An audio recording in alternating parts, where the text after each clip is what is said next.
The mahogany doors slammed shut with a sound that echoed through the marble corridors like a death knell.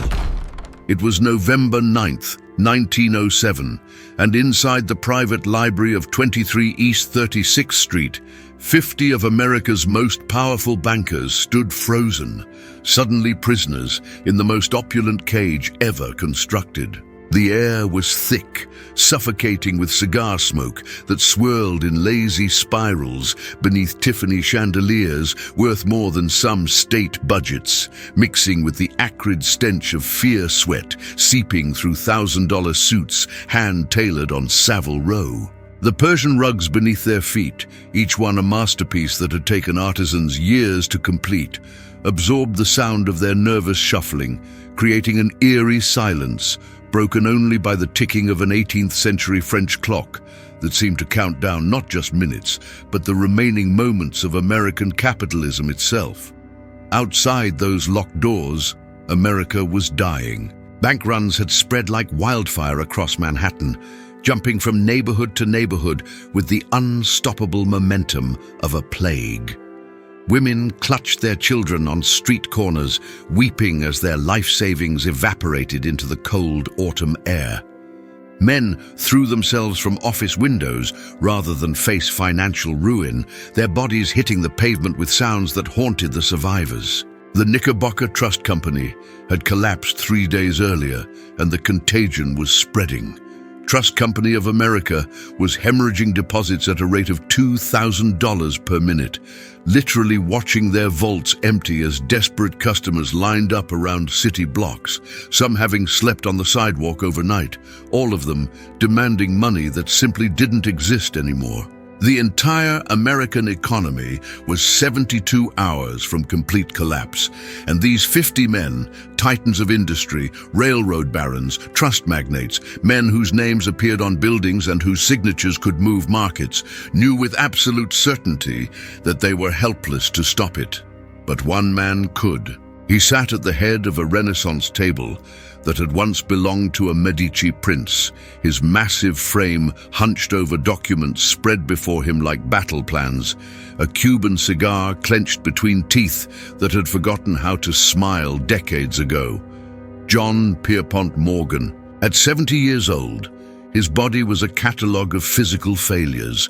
Gout ravaged his joints until each movement brought waves of agony. His heart struggled with each labored breath, fluid accumulating in his lungs from decades of cigars and stress. But his eyes, those piercing, predatory eyes beneath caterpillar eyebrows that seemed to have a life of their own, held an intensity that made grown men avert their gaze like frightened children caught stealing. And then there was the nose. That grotesque, bulbous, purple-red tumor of flesh that dominated his face like a monument to something beyond human. Rhinophyma, the doctors called it, a progressive disfigurement of the skin caused by severe rosacea. But everyone who saw it understood its real meaning. This was a man marked by something beyond human, something monstrous, something that separated him from ordinary mortals. The nose had grown over decades, expanding and bulging until it resembled a misshapen eggplant grafted onto his face. The skin stretched tight and shiny, cross-hatched with broken capillaries that created a roadmap of purple and crimson. Photographers begged him to let them retouch the images. He refused. He would meet with presidents and kings and emperors with that deformed face on full display, as if daring the world to look away, daring anyone to see him as anything less than what he was. The silence in the library was unbearable, a physical presence that pressed down on the assembled bankers like a crushing weight. Edward Harriman shifted in his chair, the railroad emperor who controlled 40,000 miles of track, reduced to a fidgeting schoolboy waiting for the headmaster's punishment. George Baker, president of First National Bank, wiped his palms repeatedly on silk trousers that cost more than his employees earned in a year. James Stillman of National City Bank stared at the ceiling frescoes depicting classical scenes of conquest. Alexander entering Babylon, Caesar crossing the Rubicon. and wondered if he was living through his own fall of Rome, if historians a century from now would mark this night as the moment American civilization collapsed under the weight of its own greed. They had all come when Morgan summoned them. They had no choice. Because in 1907, J.P. Morgan didn't just influence American finance, he was American finance. His word could create industries or destroy them with the casual indifference of a god adjusting the weather. His signature on a contract meant more than the federal government's gold reserve, meant more than congressional legislation, meant more than the Constitution itself in the daily practical reality of American economic life. His approval could turn a penniless inventor into a billionaire overnight.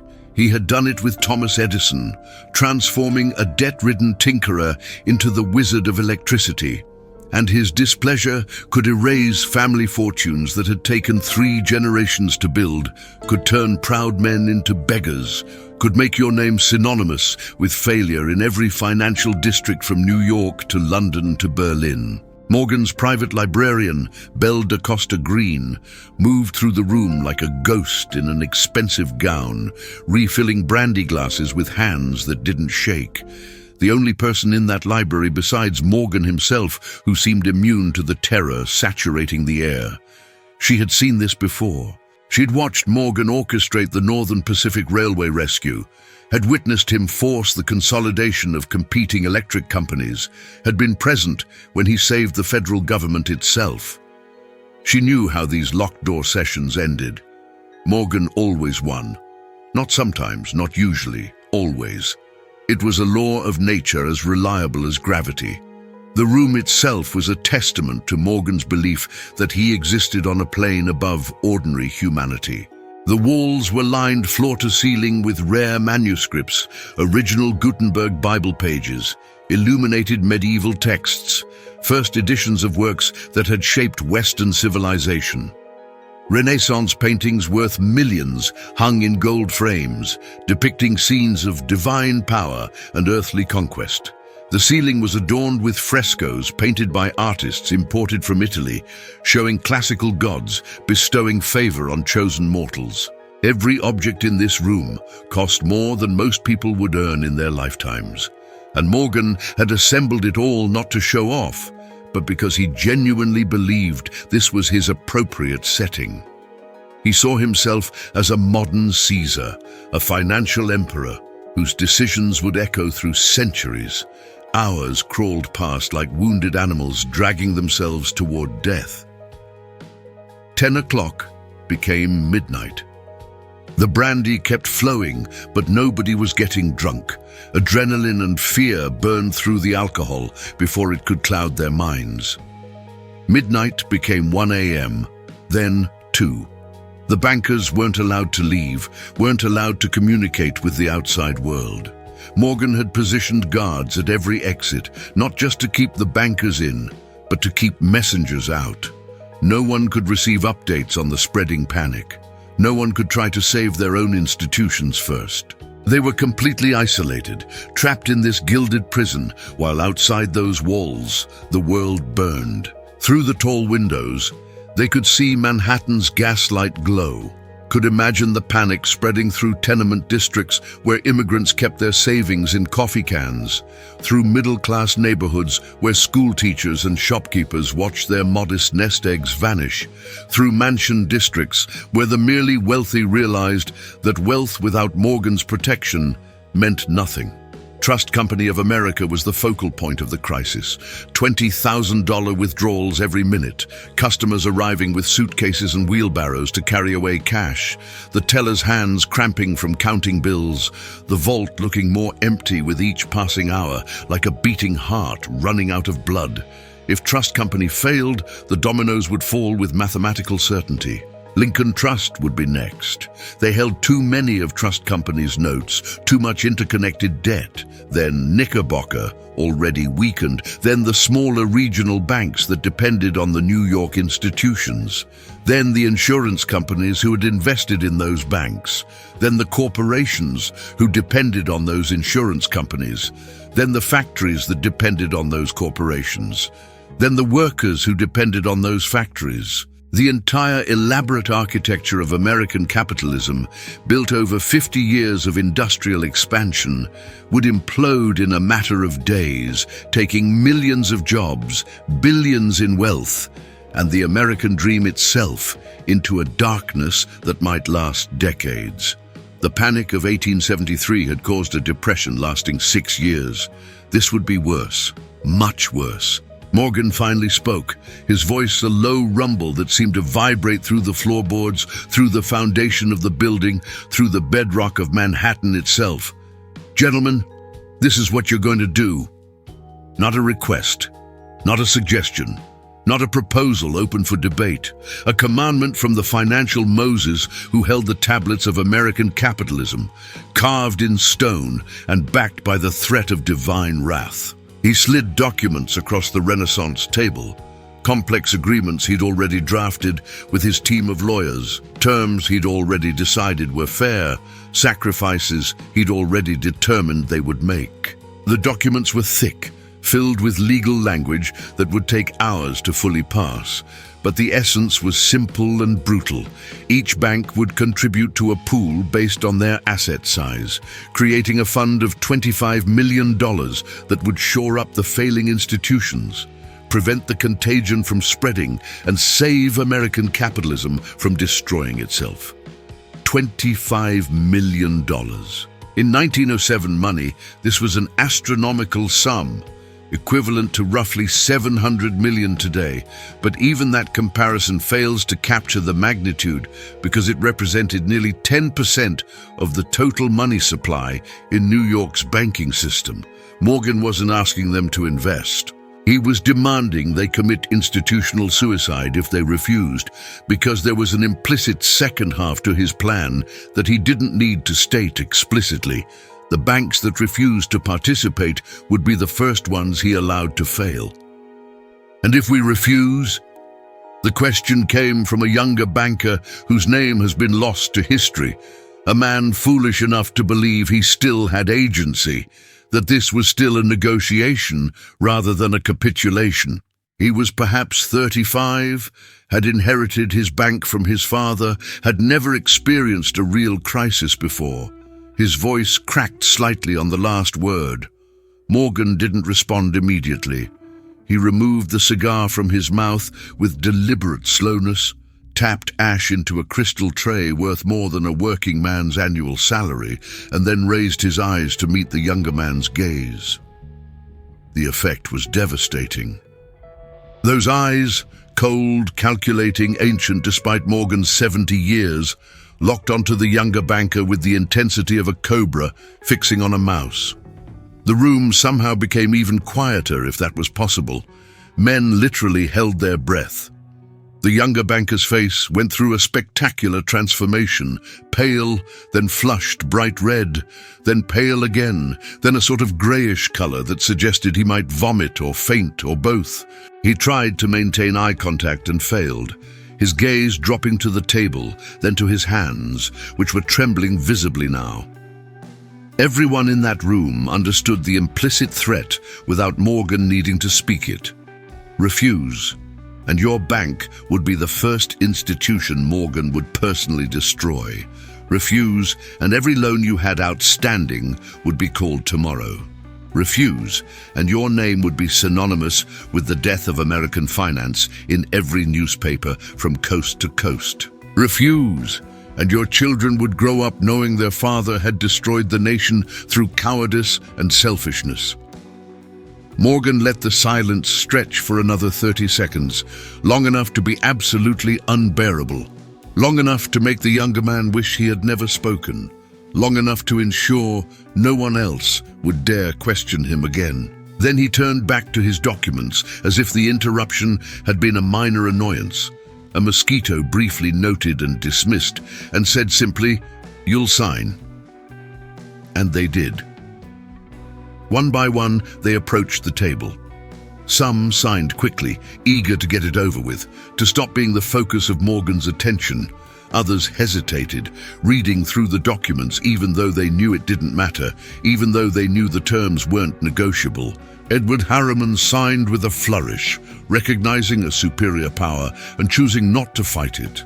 George Baker signed with shaking hands, understanding that his bank's survival depended entirely on Morgan's goodwill.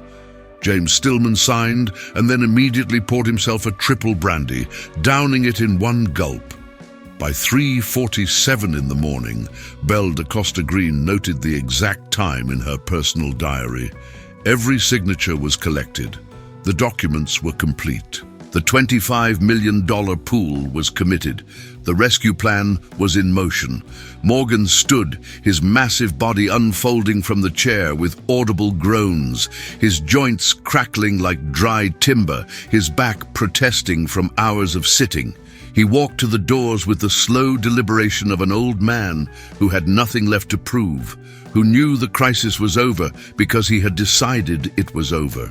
He unlocked the doors himself, the key scraping in the lock, and swung them open to reveal the cold November dawn, just beginning to lighten the Manhattan skyline.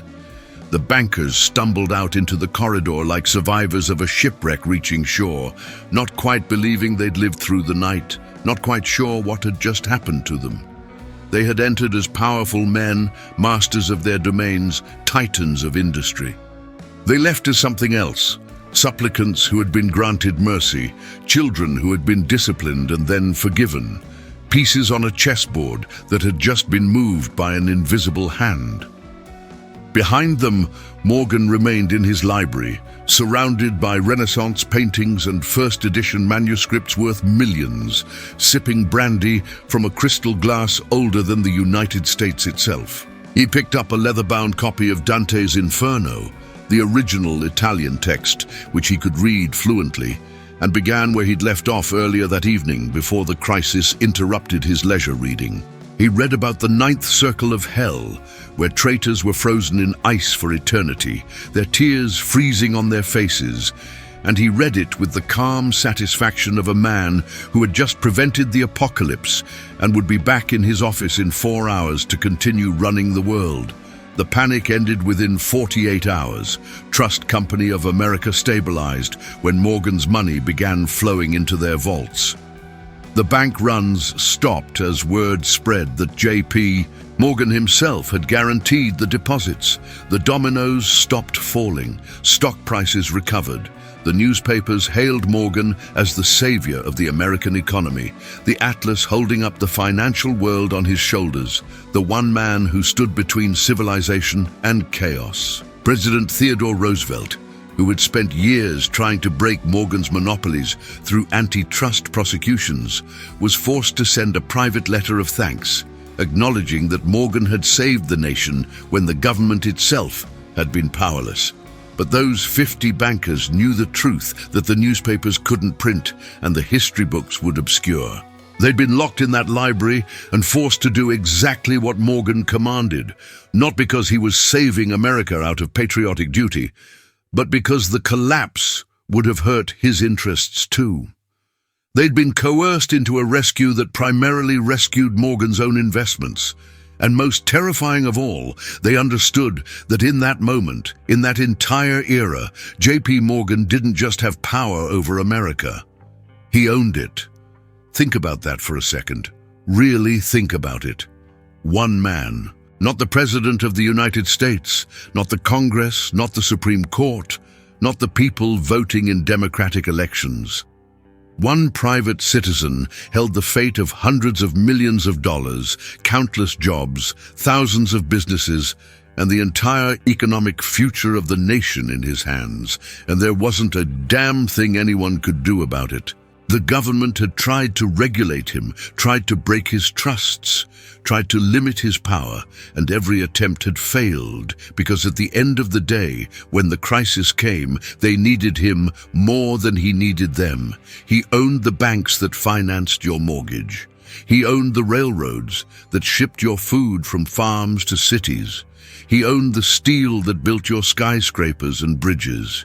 He owned the electricity that lit your homes and powered your factories. He owned the very money in your pocket because he decided what it was worth, decided which banks would survive to hold it, decided whether the economy would function tomorrow or collapse into chaos.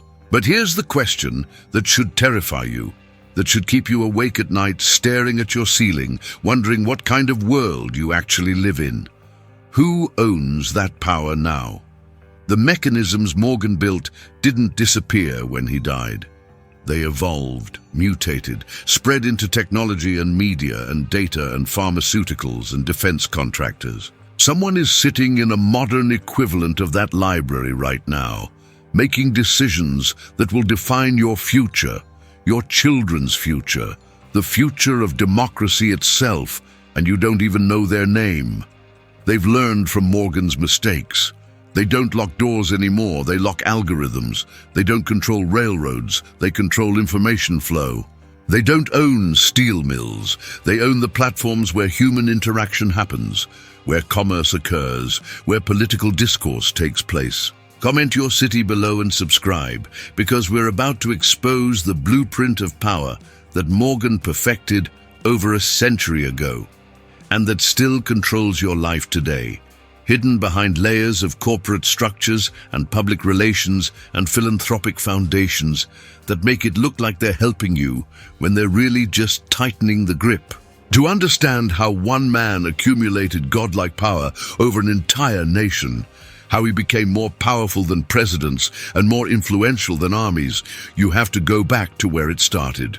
Not in the marble libraries of Manhattan, not in the oak-paneled boardrooms of Wall Street, but in the blood-soaked mud of the Civil War, in the backroom deals of London banking houses, in the ruthless mathematical mind of a boy who understood a fundamental truth before he could even grow a proper beard. Money isn't power. Control of money is power. And if you can control enough of it, if you can position yourself at the choke points where capital flows, you can control reality itself. You can make governments bow. You can make markets rise or fall on a whim.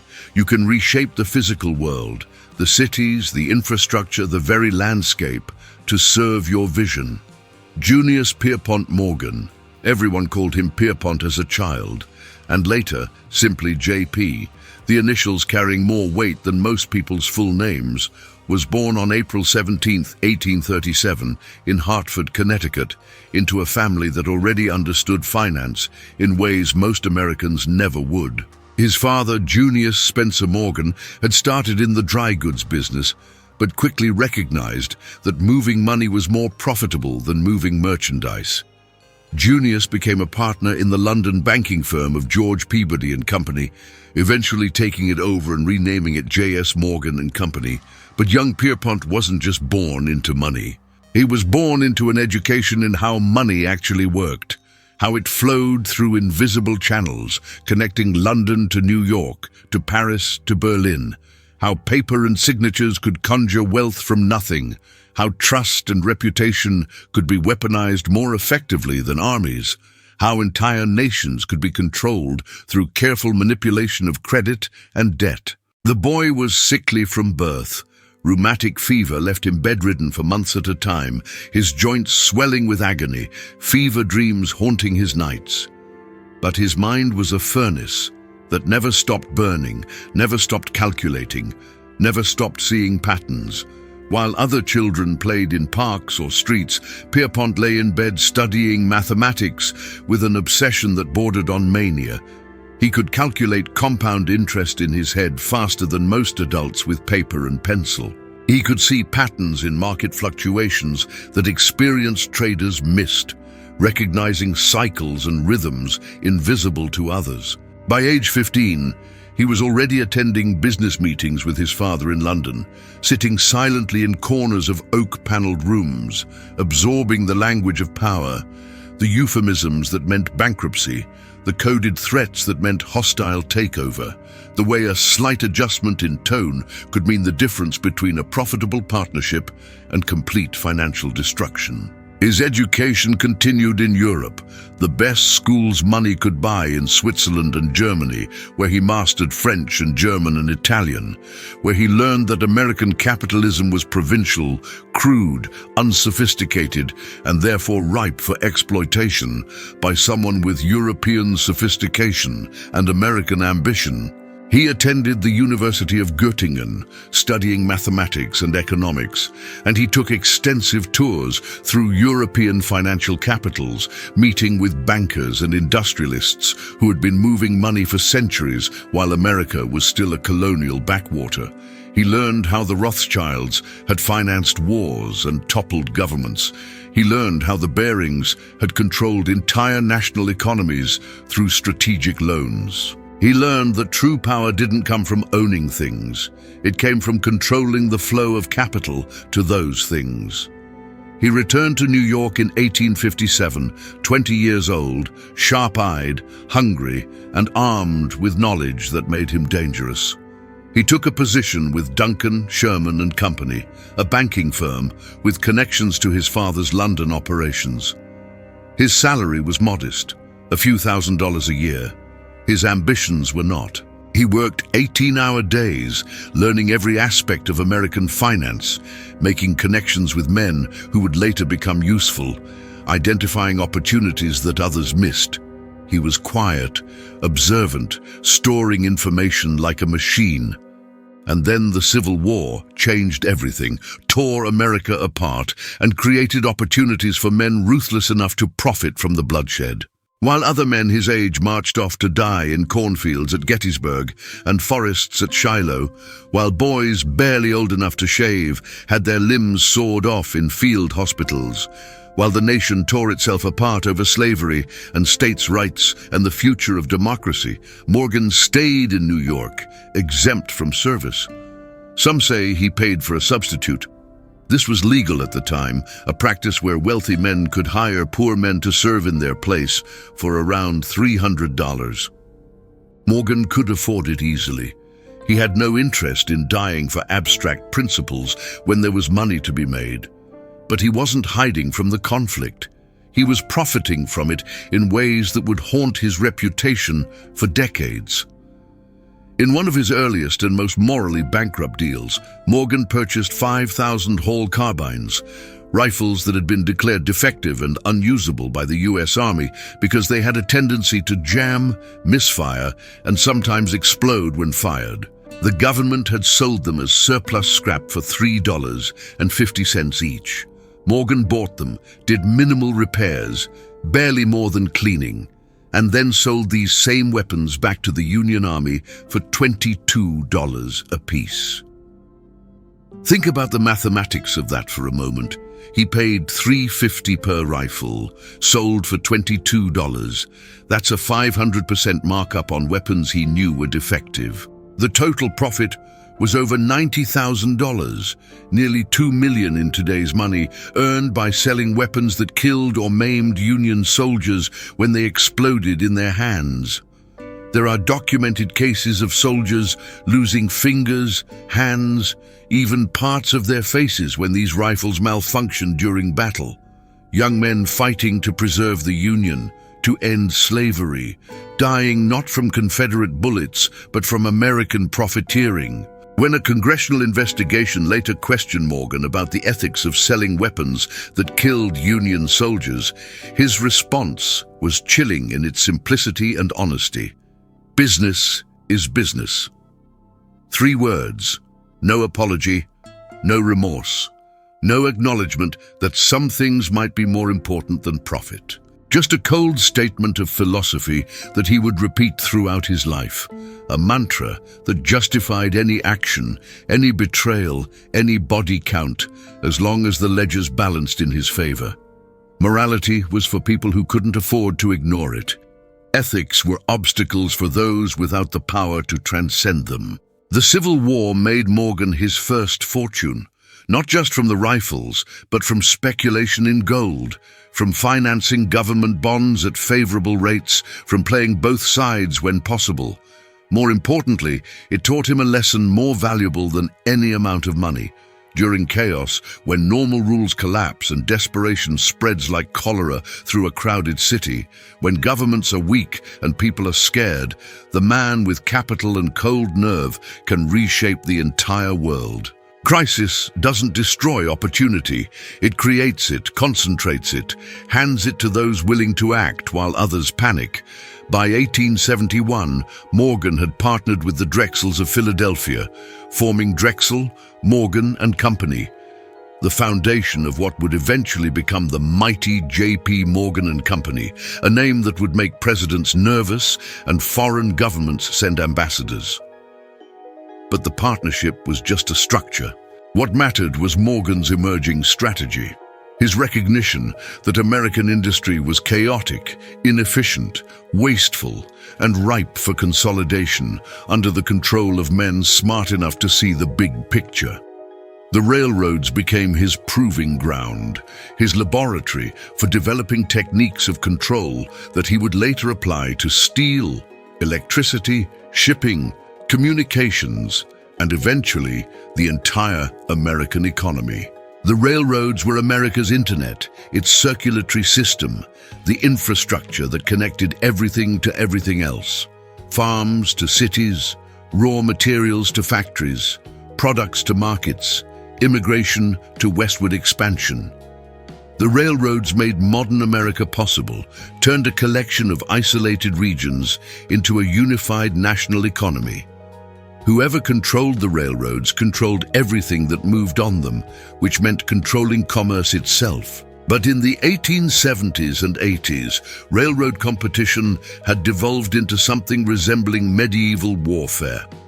Companies would build parallel tracks covering the exact same routes just to undercut competitors' prices, hemorrhaging money on both sides. They'd sabotage each other's lines, burning trestles, derailing trains, hiring thugs to intimidate workers. They'd bribe politicians to pass laws favoring their routes and penalizing competitors. They'd engage in price wars so vicious that everyone involved was losing money, even as demand for railroad transport skyrocketed. It was pure destructive chaos, free market competition taken to its logical extreme, and Morgan looked at it with the cold eye of a mathematician and saw profound waste. Morgan developed what became known as Morganization, a process of forced consolidation that would define American capitalism for the next century. The strategy was elegant. Identify warring railroad companies bleeding money through competition. Invite their executives to meetings. Present them with a choice. Merge under his terms, creating a unified monopoly that would eliminate competition and guarantee profits for everyone involved, or continue fighting until they all went bankrupt and he bought their corpses for pennies on the dollar and cut them out entirely. These negotiations typically happened on Morgan's yacht, the Corsair, a massive steam-powered vessel that he used as a floating office and prison for recalcitrant businessmen. The yacht was perfect for his purposes, luxurious enough to flatter egos, isolated enough to prevent escape or outside communication, intimidating enough to make clear who held the power. He would invite warring railroad executives aboard, have the crew cast off from the dock, and then begin negotiations as Manhattan disappeared behind them. The men were literally captive until Morgan decided to return to shore. The Corsair meetings became legendary in financial circles, whispered about in clubs and boardrooms, feared by anyone who might receive an invitation. Morgan would sit at the head of a table in the yacht's oak-paneled salon, that grotesque nose catching lamplight and seeming to glow from within like some demonic beacon. Those predator eyes moving from face to face as he explained mathematical realities. He would have his accountants present spreadsheets, actual physical spreadsheets, massive documents filled with columns of numbers, proving that continued competition meant mutual destruction. He would outline exactly how consolidation would triple their stock values, increase efficiency, eliminate waste, and create stable monopolies that could charge whatever prices the market would bear. And then he would make the threat explicit, removing all ambiguity. Agree to merge under my terms, with me controlling the consolidated company, or I will personally finance your competitors until you're destroyed. I will pour millions into keeping them alive while you bleed out. I will ensure that when you finally collapse, and you will collapse, I buy your railroad from the bankruptcy receivers for a fraction of its value. And then I'll install management that should have been smart enough to accept my original offer. They always agreed, every single time, because Morgan's threats weren't bluffs. He had the capital to follow through, the patience to wait years if necessary, and the ruthlessness to completely destroy anyone who opposed him. There are stories of executives who tried to resist, who believed they could outmaneuver him or wait him out. They're footnotes in history books now, their companies absorbed into Morgan's empire, their names forgotten except as cautionary tales. By the 1890s, Morgan had consolidated much of America's railroad network under his direct or indirect control. The New York Central, the Erie, the Chesapeake and Ohio, the Southern Railway, the Reading Railroad, the Northern Pacific. Every major line either belonged to Morgan directly or operated under agreements that gave him effective veto power over their decisions. He didn't just own the tracks. He owned the scheduling, the pricing, the routes, the freight rates, the very concept of American transportation. A farmer in Kansas couldn't ship wheat to New York without paying tribute to J.P. Morgan's empire. A factory in Pittsburgh couldn't receive coal from West Virginia without Morgan's railroads taking their cut. He had created a private taxation system that spanned the continent, invisible to most Americans, but extracting wealth from every transaction. But railroads were just the beginning, just the proof of concept for Morgan's true vision. He recognized that the same consolidation strategy, identify competing companies, force merger, eliminate competition, establish monopoly, extract maximum profit, could apply to literally any industry. Steel, electricity, shipping, communications, insurance, manufacturing. Why have 10 companies competing, driving prices down and profits into uncertainty, when one massive monopoly could eliminate waste, fix prices at optimal levels, and guarantee returns for investors? Why tolerate the messy unpredictability of free markets when you could engineer controlled markets? Democracy was chaos. Competition was inefficiency. What America needed, Morgan believed with the fervor of religious conviction, was a benevolent dictatorship of capital, and he was uniquely qualified to be that dictator. The creation of United States Steel Corporation in 1901 represents the absolute apex of Morgan's power, the moment when he proved beyond any doubt that he could reorganize reality itself through sheer force of will and unlimited access to capital. It began with Andrew Carnegie, the Scottish immigrant who had built the largest steel empire in the world through a combination of ruthless cost-cutting, vertical integration that controlled every stage of production, from iron ore mines to finished products, and a willingness to work his employees literally to death in 12-hour shifts, 7 days a week, in conditions so dangerous that industrial accidents were simply factored into operating costs. Carnegie was everything Morgan despised on a personal level. Loud, self-promoting, writing essays about the gospel of wealth while crushing unions and accumulating a fortune that would make Roman emperors weep with envy. Carnegie pretended to be a man of the people, building libraries and concert halls with one hand, while the other hand signed orders that kept workers in near slavery. He was a hypocrite of the highest order, and Morgan, who at least had the honesty to admit he cared nothing for the public, found this pretense nauseating. But Carnegie's steel company was the crown jewel Morgan needed to complete his vision of total industrial consolidation. Carnegie Steel produced more steel than all of Great Britain. It controlled the Mesabi iron ore range, the richest deposits in North America. It owned the ships that transported ore across the Great Lakes. the railroads that moved materials to mills, the mills themselves stretching across Pennsylvania like monuments to industrial might. Without Carnegie Steel, any attempt to monopolize American steel production was incomplete. The problem was that Carnegie didn't want to sell. He was 65 years old, talking about retirement to his estate in Scotland, but also threatening to build a massive tube works that would compete directly with Morgan's recently formed National Tube Company. This wasn't just a business threat, it was a declaration of war. Carnegie had the capital, the expertise, and the ruthless determination to undercut Morgan's prices until National Tube collapsed. And Carnegie had made it clear he would do exactly that, unless Morgan backed off from trying to consolidate the steel industry. Morgan couldn't allow this.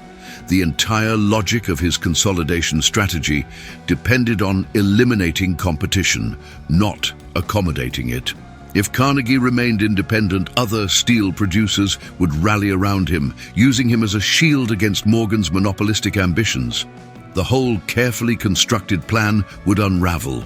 Morgan sent Charles Schwab, president of Carnegie Steel, a protege of Carnegie's, who Morgan had been quietly cultivating, to negotiate. The meeting took place on a golf course because Carnegie believed business should be conducted in casual settings, an affectation that disgusted Morgan's European sensibilities.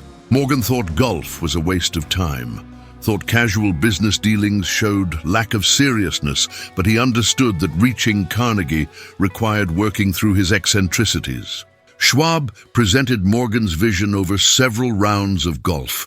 Carnegie sells his entire operation, the mills, the mines, the ore deposits, the ships, the railroads, the patents, everything, to Morgan, who will combine it with Federal Steel, National Steel, American Steel and Wire, National Tube, American Bridge Company, and a dozen other companies to create a single trust, United States Steel Corporation. A monopoly so vast it would control 60% of America's steel production, 70% of iron ore deposits, and virtually all steel-related transportation infrastructure. It would be the largest corporation in human history, bigger than most national economies, powerful enough to dictate terms to governments. Carnegie listened, asked questions, and then made a decision that would define American industry for generations. He agreed to sell, but on his terms. He wrote his price on a slip of paper and handed it to Schwab, $480 million in cash equivalents and securities, for everything, $480 million in 1901 money. Adjusted for inflation, that's roughly $15 billion today. But even that comparison completely fails to capture the magnitude. This wasn't just buying a company, this was buying the industrial backbone of the nation. Every skyscraper rising in American cities used Carnegie Steel. Every railroad expanding westward used Carnegie rails. Every battleship the U.S. Navy launched used Carnegie armor plating. Every bridge spanning American rivers used Carnegie girders. He wasn't selling a business, he was selling the means of production for an entire civilization. Schwab took the paper to Morgan, expecting negotiation, counteroffers, demands for better terms. Morgan looked at the number for perhaps 10 seconds, his face revealing nothing, and said, "I accept. No negotiation, no counteroffer, no attempt to reduce the price or adjust the terms. Just immediate agreement." Because Morgan understood something Carnegie didn't fully appreciate. The paper value was irrelevant. What mattered was control. $480 million was just money, and Morgan had access to effectively unlimited capital through his network of banks and investors. But control of American steel production was priceless. It was power in its purest form. United States Steel was incorporated in February 1901 with a capitalization of $1.4 billion, making it the world's first billion-dollar corporation. To put this in perspective, the entire annual budget of the United States government at that time was around $500 million. Morgan had just created a private company worth nearly 3 times the yearly spending of the federal government. US Steel was larger than the economies of most nations. It employed more people than the US Army. It controlled more territory than some European countries. Morgan installed his own board of directors, packed with his loyalists and yes-men. He set his own prices, determining how much every construction company, every manufacturer, every railroad would pay for steel. He controlled production schedules, deciding how much steel would be produced and where it would be sold. He had effectively nationalized the steel industry, except instead of the government owning it, he did. It was private socialism for the wealthy, the efficiencies of monopoly control without any of the democratic accountability of public ownership. When a reporter asked Morgan if he thought such concentrated power was dangerous, if he worried that one man controlling so much of America's industrial capacity might undermine democracy, his response was characteristically blunt and revealed his entire worldview. "I owe the public nothing." 4 words that summarized his philosophy completely. I owe the public nothing. The man who controlled America's steel, railroads, banking, electricity, and shipping, industries that touched every single American life, that determined whether you had a job, whether your city could build infrastructure, whether products could reach markets, believed he had zero obligation to anyone except his investors. No duty to workers being crushed in his mills, no responsibility to consumers being gouged by his monopoly prices. No accountability to the democratic system that had created the legal framework allowing his wealth. Just pure, unapologetic oligarchy, spoken aloud without shame, because Morgan genuinely believed he was entitled to that power, that he had earned it through superior intelligence and ruthless execution, that the natural order of the universe placed him at the apex and everyone else beneath him. And the terrifying thing? By the logic of capitalism as it existed in 1901, he was right. He had played by the rules, or at least the rules as they were written for men wealthy enough to hire lawyers to find loopholes. He had accumulated his power through contracts, not conquest, through financial engineering, not military force. He was the logical endpoint of unregulated capitalism, the proof that free markets eventually consolidate into monopolies controlled by whoever is most ruthless. Morgan's physical appearance in his later years became almost mythological, taking on symbolic weight far beyond mere medical condition. The rhinophyma had progressed to the point where his nose resembled a grotesque purple vegetable grafted onto his face, so large and disfigured that it dominated his appearance, making it impossible to look at Morgan without staring at this deformity. The skin was stretched tight and shiny, cross-hatched with broken capillaries that created a roadmap of crimson and violet. It looked painful. It looked diseased. It looked like a curse made flesh. Photographers begged him to let them airbrush it in official portraits to preserve some dignity in his public image. He refused categorically. He would meet with presidents, Theodore Roosevelt cowering in his presence, despite being President of the United States, with that monstrous nose on full display. He would negotiate with European royalty, that deformity making him look like some creature from medieval demonology rather than a modern banker. He would sit for portraits that would hang in museums and boardrooms for centuries, insisting that artists capture the nose exactly as it was. Why?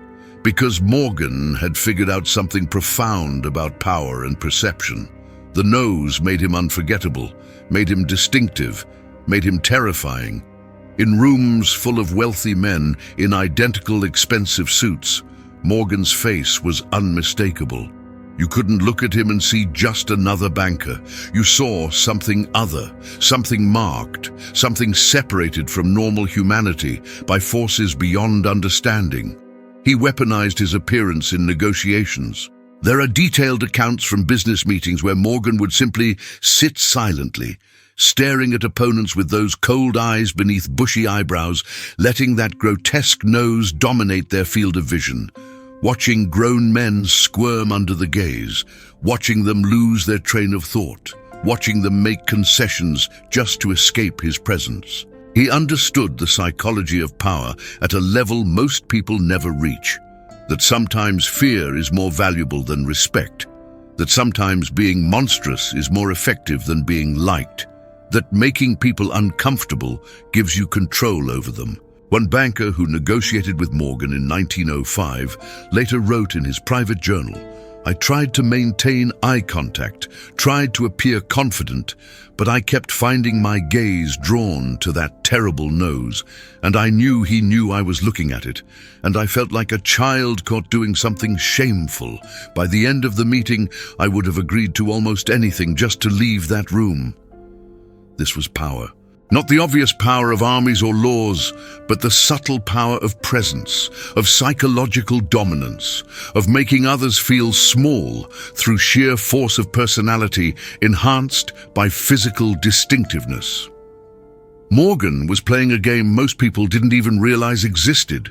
Beyond his appearance and his monopolies, what truly separated Morgan from other wealthy men of his era was his relationship with the federal government. Specifically, the fact that twice the government came crawling to him, begging for his help when their own institutions failed to protect the nation. The first time was 1895, during the presidency of Grover Cleveland. The Treasury's gold reserves had fallen to catastrophically low levels, dropping below $100 million, the psychological threshold that maintained international confidence in the dollar. This wasn't just an accounting problem.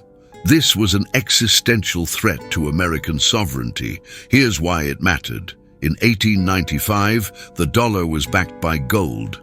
Every paper dollar theoretically could be exchanged for a fixed amount of gold from the Treasury.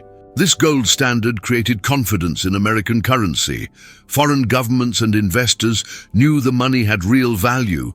But if the gold reserves fell too low, if it became clear that the Treasury couldn't actually redeem all outstanding currency, international confidence would collapse overnight. Foreign governments would stop accepting American currency. International trade would halt. American bonds would become worthless. The depression that had started in 1893 would deepen into something apocalyptic, banks failing across the country, unemployment reaching 50% in industrial cities, starvation spreading through farming regions as crop prices collapsed below subsistence levels. President Cleveland had tried everything within his power, issuing bonds to raise gold, begging Congress for emergency legislation, appealing to patriotic bankers to support the dollar. Nothing worked. Congress was paralyzed by partisan warfare. The bonds sold poorly because investors didn't believe the government could stabilize the situation. Banks held their gold reserves tight, unwilling to risk their own survival for abstract national interest. Morgan traveled to Washington and walked into the White House uninvited, literally showed up without an appointment, brushed past secretaries, and demanded to see the president. Cleveland, desperate enough to accept help from anyone, granted the meeting. Morgan sat across from the President of the United States and the Treasury Secretary and explained their situation with brutal clarity. The Treasury had perhaps 48 hours before complete collapse, maybe less. Without immediate intervention, the United States would default on its obligations, and the resulting chaos would destroy the American economy for a generation. Then Morgan presented his solution. He would personally organize a syndicate to purchase $62 million in government bonds, paying in gold, immediately stabilizing the reserves and preventing catastrophe. His syndicate would include the Rothschilds from London, the most powerful banking family in the world, giving the rescue operation international credibility. The influx of gold would halt the panic, restore confidence, and save the dollar. But Morgan's price was steep. The government would issue bonds at terms favorable to the syndicate, essentially paying a premium for the rescue. Morgan would have the exclusive right to resell those bonds at a substantial profit. and the government would agree not to issue competing bonds for a specific period, guaranteeing that Morgan's syndicate could maximize returns. Think about what was happening here. The President of the United States, the elected leader of a democracy of 70 million people, was sitting across from a private citizen and negotiating the terms under which that private citizen would save the nation. Not as a patriotic gesture, not out of civic duty, but as a business transaction where Morgan would profit handsomely from rescuing the country from disaster. Cleveland had no choice. He agreed to everything. Morgan organized the syndicate, delivered the gold, and the crisis ended. The government had been reduced to a client of a private banker dependent on his goodwill and his capital to survive. And Morgan made tens of millions of dollars in profit, first from the premium the government paid, then from reselling the bonds to European investors at marked-up prices. The second rescue, of course, was the Panic of 1907, the library scene we opened with. But that crisis revealed something even more disturbing than the 1895 intervention. In 1895, at least the government had tried to save itself before turning to Morgan. In 1907, the government didn't even try. Treasury Secretary George Cortelyou essentially handed Morgan $25 million in government funds to use as he saw fit, trusting Morgan's judgment over any democratic process or institutional framework. President Theodore Roosevelt, who had built his political career on trust-busting, who had made breaking Morgan's monopolies a central part of his presidency, was forced to publicly support Morgan's intervention. Roosevelt had spent years trying to limit Morgan's power through antitrust litigation, and now he was reduced to praising Morgan as the savior of American capitalism. The irony was bitter and complete. The aftermath of 1907 led directly to the creation of the Federal Reserve System in 1913, a direct response to the terrifying realization that America's entire economic system depended on the whims of one mortal man. What happens when that man dies? What happens when he decides not to help? What happens when his interests diverge from the nation's interests? These questions haunted economists and politicians in the years following the panic. The Federal Reserve was designed to institutionalize the power Morgan had concentrated in his person, to create a central banking system that could manage crises without requiring a financial messiah. But here's the cruel irony that shaped American finance for the next century. Morgan helped design it. The secret meeting at Jekyll Island, Georgia in 1910, where the basic framework of the Federal Reserve was developed, that meeting included Morgan's closest representatives. Senator Nelson Aldrich, who led the legislative effort, was essentially Morgan's man in Congress. The structure that was eventually implemented gave tremendous power to the New York Federal Reserve Bank, which was immediately dominated by Morgan's allies. The first chairman of the Federal Reserve Bank of New York was Benjamin Strong, a Morgan protege who had helped manage the 1907 crisis. The first Federal Reserve Board was packed with men who had worked for or with Morgan. The new system wasn't created to break Morgan's power. It was created to preserve it, to embed it into the permanent architecture of American finance, to ensure that even after Morgan died, his vision of centralized financial control would continue.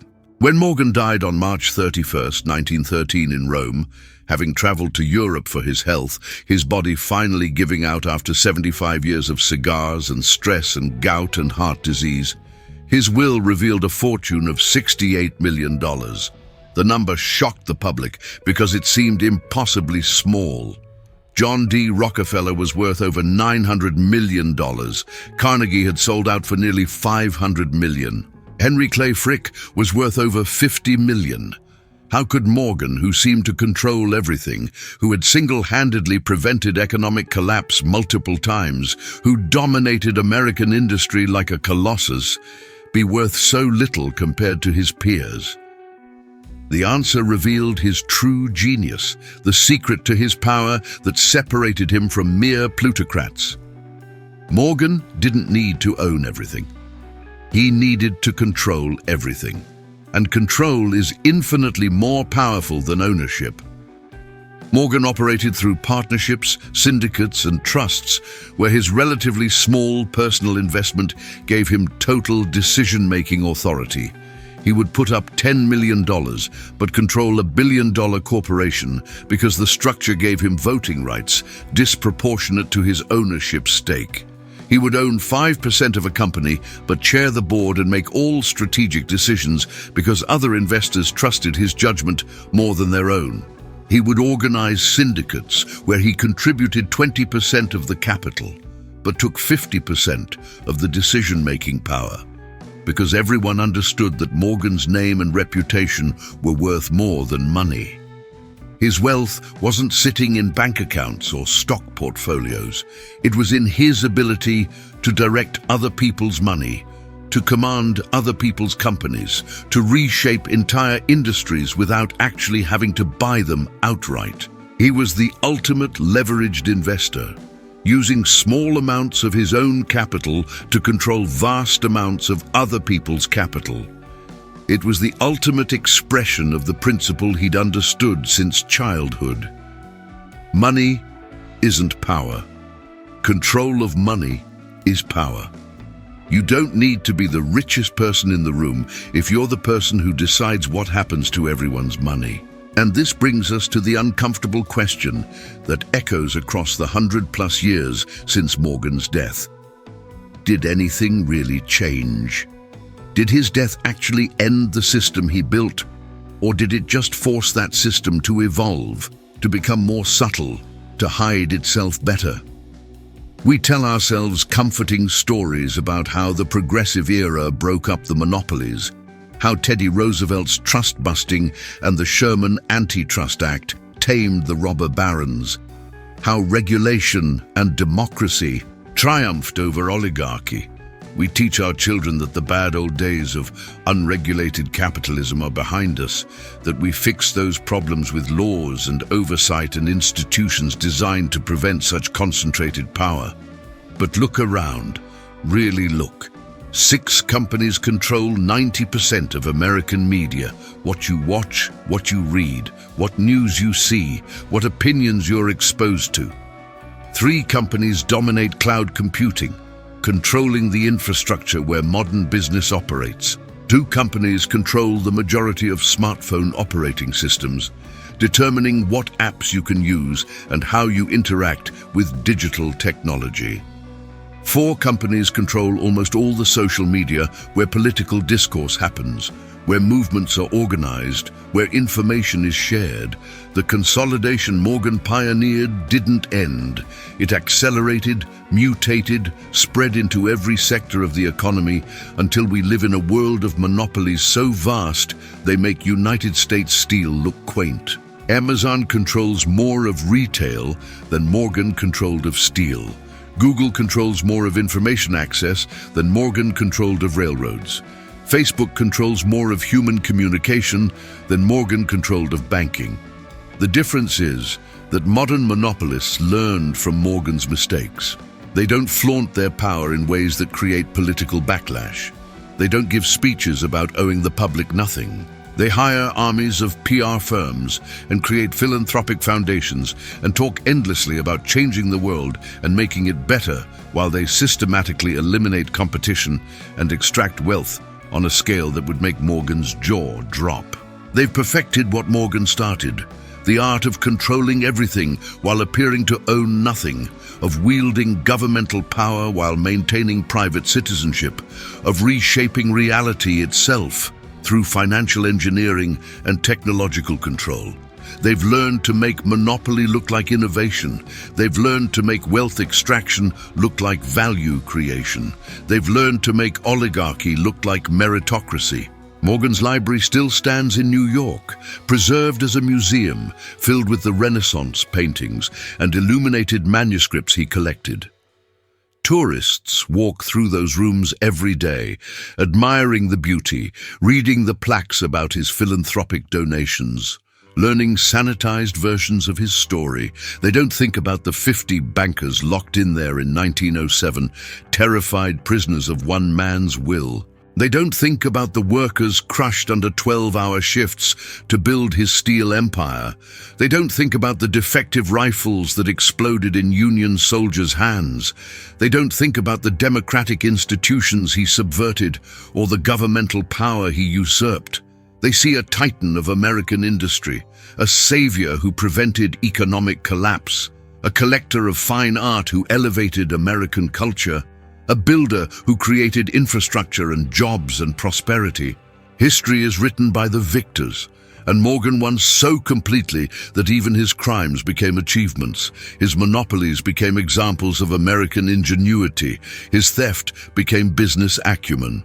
The blueprint he created: consolidation of power through financial control, elimination of competition through forced mergers, capture of regulatory systems to preserve market dominance, use of crisis to extract concessions from desperate governments, operating through leverage rather than direct ownership. That blueprint is still being followed today, word for word, move for move.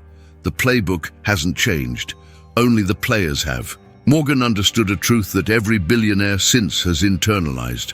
In a capitalist system, whoever controls the capital controls the system. Democracy is a pleasant fiction that operates on top of an oligarchic reality. Laws are suggestions for those with enough money to hire lawyers who can find loopholes or simply outlast enforcement. Ethics are obstacles for those without the power to ignore them. And the public, the masses, the workers, the voters, they're not stakeholders in the game. They're resources to be extracted, fuel to be burned, numbers in spreadsheets calculating optimal profit. The man who owned America is dead, buried in a Hartford cemetery under a monument that proclaims his greatness. But his ghost writes the rules we still live by. Every time a mega merger gets approved, despite obvious anti-competitive effects. Every time a bank gets bailed out with taxpayer money while executives keep their bonuses. Every time a billionaire's company pays effectively zero taxes while working-class families drown in debt. Every time a crisis mysteriously benefits the wealthy while devastating everyone else. That's Morgan's legacy, echoing through time. He proved it was possible.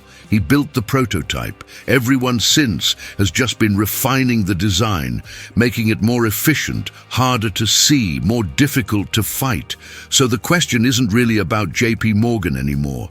The question is about you, about us, about whether we're going to keep pretending we live in a democracy when the evidence suggests we live in a well-managed oligarchy.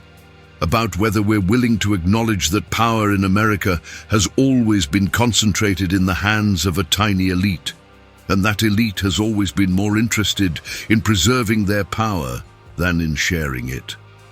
Morgan locked the doors of his library and forced 50 bankers to bend to his will, and we call him a hero for saving the economy. What happens when the modern equivalent locks the doors, metaphorically, through algorithms and data control and financial engineering so complex that even experts can't fully track it, and forces all of us to bend to their will?